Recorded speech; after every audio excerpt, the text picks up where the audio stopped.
শোনো শোনো শোনো সবে শোনো দিয়া মন, আজ আমি রেঁধেছি ঢেঁড়স আলু পোস্ত করিয়া যতন।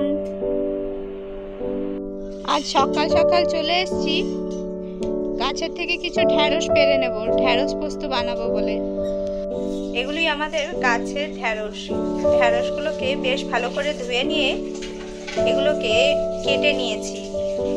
কড়াইয়ে পরিমাণ মতো সর্ষের তেল দিয়ে নিয়েছি, তেলটা বেশ ভালোভাবে গরম হয়ে গিয়েছে। এবারে পরিমাণ মতো নুন দিয়ে দিচ্ছি ঢেঁড়সগুলো ভেজে নেওয়ার জন্য। এই ঢেঁড়সগুলো দিয়ে নিচ্ছি।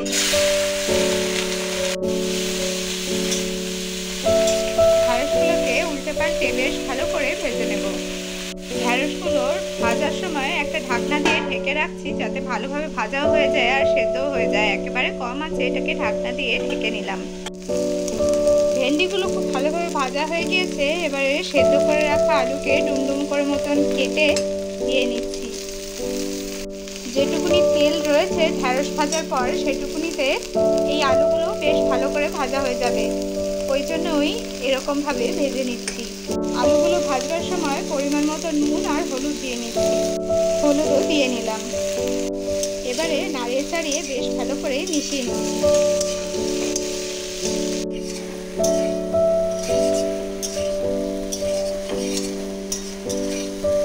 ঢেঁড়স আর আলুগুলো দেখুন কত সুন্দর করে ভাজা হয়ে গিয়েছে। এই ট্রিকটা অ্যাপ্লাই করলে আর একটু তেল বেঁচে থাকবে না, দুটোই একসাথে খুব ভালোভাবে ভাজা হয়ে নামিয়ে নেব। তারপর ফ্রেশ তেলে আবার তরকারিটা বানাবো।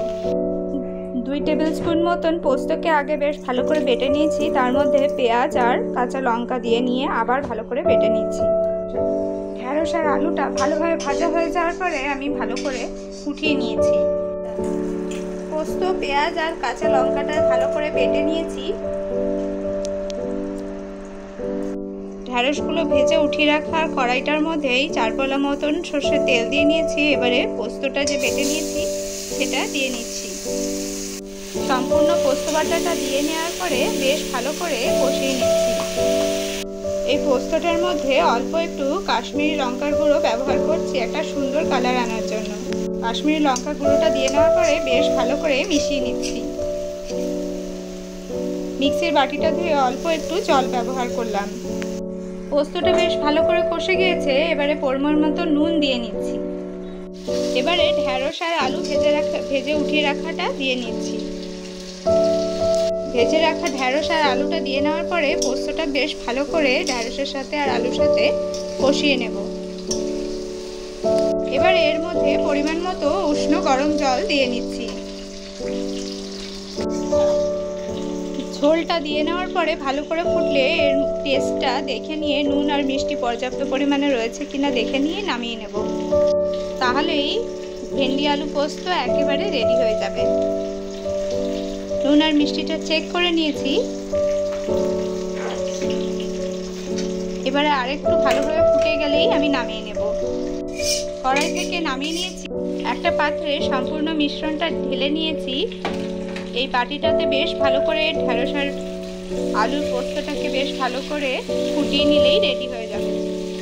বন্ধুরা, ভেন্ডি আলু পোস্ত একেবারে রেডি হয়ে গিয়েছে। আমি আজ বন্ধ করে নিচ্ছি।